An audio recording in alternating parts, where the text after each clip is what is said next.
Hola, ¿qué tal? Soy Nistela Villaseñor y en este audio sigo compartiéndote algunos detalles del abuso sexual que padecí en la infancia y cómo poco a poco he ido sanando las heridas que eso me dejó. ¿Por qué una persona calla el abuso sexual infantil? Hay distintas razones, dependiendo de la edad de la víctima y de las circunstancias en las que se dio o se da el abuso. Es decir, si es un infante o adolescente y lo está padeciendo, o si es un adulto y el abuso quedó en el pasado. Te hablaré desde mi experiencia y si padeciste abuso sexual infantil, quizá te identifiques con algunas de las razones del por qué yo callé o llegarás a tus propias conclusiones del por qué tú callaste o sigues callando.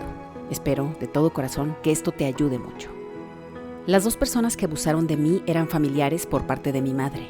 Ambos eran apreciados por mis papás y por el resto de la familia. Había confianza en ellos. Yo confiaba en ellos. Por lo que cuando iniciaron los abusos, mi mente se nubló completamente con la confusión. Pese a que yo era muy pequeña y no tenía la conciencia que hoy tengo, algo en mi interior me decía que eso que me hacían no estaba nada bien, pues me hacían sentir sucia y muy avergonzada de mi cuerpo. Sin embargo, lo que recuerdo es que al mismo tiempo yo pensaba que no podía ser tan malo si ellos finalmente eran parte de la familia. Posteriormente, cuando crecí un poco, la confusión se convirtió en miedo.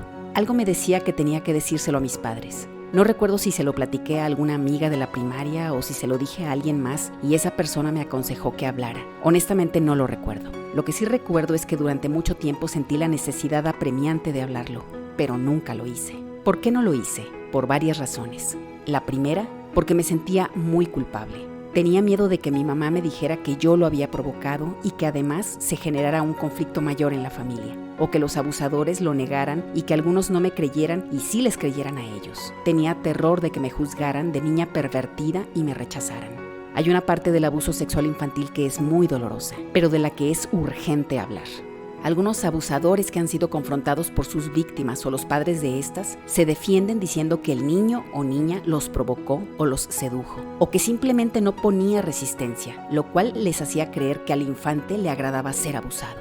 Esa es la justificación de una mente disociada, de un ser enfermo que muy probablemente también padeció abuso sexual infantil y también sufrió confusión.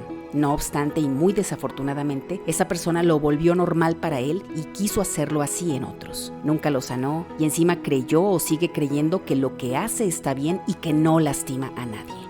En este punto hay que entender muy claramente que cualquier menor reacciona ante un estímulo, aunque sea inocente y no tenga conciencia de su sexualidad. Es decir, si una niña o un niño es erotizado, sentirá placer y puede acceder a seguir siendo abusado a pesar de sentir miedo, dolor, asco, confusión, vergüenza, culpabilidad y coraje. Pero eso no significa que sea lo correcto. Significa que reaccionó su instinto, no su conciencia. Un pequeñito es incapaz de decidir sobre su sexualidad por la falta de conciencia. Ningún niño o niña sobre la faz de la tierra tendría que ser estimulado sexualmente porque no tiene la capacidad de decidir sobre lo que siente su cuerpecito. Por cómo ocurrieron los hechos, hoy sé que otra de las razones por las que nunca hablé es porque lo normalicé. Al sentirme imposibilitada a hablar por el miedo y vergüenza que sentía, decidí mejor callarlo casi a perpetuidad. Incluso llegué a mentalizarme y creer que en realidad no estaba pasando gran cosa, que era poco o que no me afectaba. Cuando uno de los abusadores murió, siendo yo una adolescente, fui a verlo en su ataúd para cerciorarme de que realmente estaba muerto. Sentí, en esa ocasión, un gran alivio. Según yo, con él moría mi historia de abusos perpetrados por su persona. Moría esa parte de enorme vergüenza y repulsión que sentía por mí y por mi cuerpo. Moría mi miedo de seguírmelo encontrando en reuniones familiares, mismas que no eran pocas ni esporádicas. Pero yo estaba tan equivocada al creer que en su entierro también estaba enterrando un pasado que me desequilibraba por completo. Nada que ver. Más bien, creo que ahí comenzó el verdadero sufrimiento, pues yo tenía que sanar las heridas y ni siquiera me había dado cuenta de lo destrozada que estaba. Solo me sentía rara. Hasta aquí te platiqué básicamente lo que pasaba por mi cabeza siendo niña y adolescente. Cuando me convertí en adulta y le platiqué a mi mejor amiga lo que me había sucedido, decidí seguir callando ante mi familia porque pensé que ya era demasiado tarde para confesarlo. ¿Ya para qué?, pensaba yo, aunque creo que en el fondo seguía muerta de miedo, casi por las mismas razones que cuando callé de niña. Creía que sería juzgada, que no me creerían o dudarían de mí, que dirían que yo lo provoqué y porque simplemente mi autoestima era nula. No tenía fuerzas para enfrentar algo de ese tamaño. Y efectivamente, algo así pasó cuando por fin se lo dije a mis padres siendo yo adulta. No tardaron en llegar sus reproches del por qué no lo dije antes. Y el abusador, que todavía vive, aseguró y asegura que yo lo provocaba. Así nada más, que yo lo provocaba siendo una niña de 2 años, pues esa edad tenía cuando recuerdo uno de los primeros abusos. Por supuesto era yo muy pequeña, pero indagando con mis padres y varios familiares, llegué a la conclusión de que los abusos iniciaron en esa época, cuando yo era así de indefensa. Más o menos edad no es lo medular, como tampoco lo es el qué me hicieron y cuántas veces me lo hicieron. Lo medular es que hubo un daño muy profundo a nivel emocional. El abuso sexual infantil no solo se trata de una violación o penetración. Un abuso sexual infantil es todo acto que atenta contra la intimidad sexual y emocional del niño o niña. Puede ser roces o tocamientos hacia el menor o del menor hacia el adulto. Puede ser cuando el menor es obligado a mostrar sus genitales o verlos del abusador u otra persona.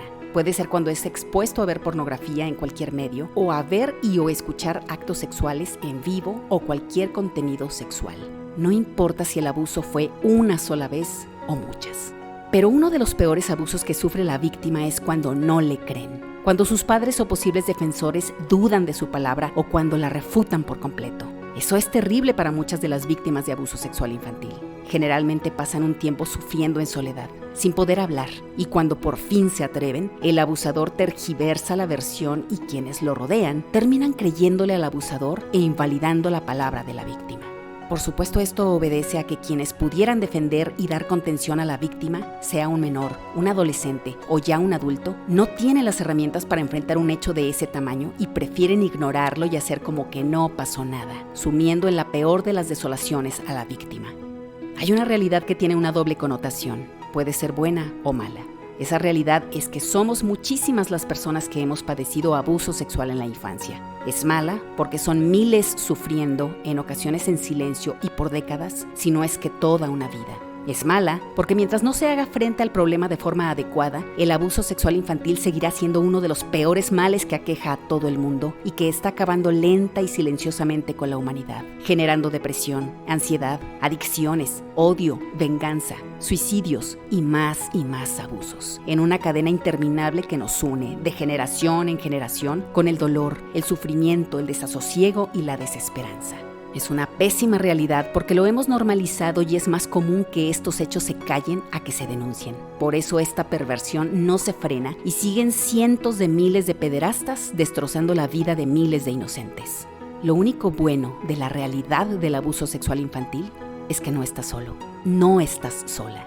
Aquí estoy yo, compartiéndote mi experiencia y un posible camino, o así espero que sea, una posible inspiración para que tengas la plena convicción de que puedes sanar interiormente, aunque hoy te sientas destrozada o destrozado. Para que cuando sanes puedas gritar a los 4 vientos, claro que no estoy sola, no estoy solo, me tengo a mí y estoy a salvo conmigo. Por supuesto, yo recibí esa inspiración de uno de mis principales mentores de vida, Laura, mi amada terapeuta emocional. En febrero de 2021, ella me dijo, Mistela, te juro que vas a sanar y vas a lograr sentirte mucho mejor que en cualquier otra época de tu vida. Eso poco a poco lo he sentido y sigo trabajando cada día en mi crecimiento interior gracias a esa inspiración que recibí de ella. Y vuelvo a repetirte lo que dije en la parte 1 de esta serie. No ha sido fácil. Ha sido profundamente doloroso ir al fondo de lo que tanto me atormentó por años. Sin embargo, a cambio he recibido uno de los más bellos regalos, recuperar mi poder personal y el control de mi vida. No me cansaré de decírtelo, para que tengas la convicción de que tú también puedes sanar y transformar tu sufrimiento en una inagotable mina de oro, como dijo mi amada Laura. No podemos cambiar el pasado, pero tenemos la enorme bendición del presente, de percibirlo y acomodarlo como mejor se nos antoje, para así transformar nuestras vidas. ¿Cómo se logra eso? Reinventándonos cada día a través de un proceso terapéutico, el cual te invito a que inicies cuando estés preparada o preparado para soltar, perdonar, liberarte y fluir. Por lo pronto quiero pedirte un favor muy especial. Hayas o no padecido abuso sexual infantil, si conoces a alguien que lo padeció o sospechas que pudo sucederle o que está siendo víctima actualmente y sabes que su integridad física y su vida está en peligro por el sufrimiento, compártele estos audios y recomiéndale que busque ayuda profesional. Recuerda, las víctimas de abuso sexual infantil no estamos solas.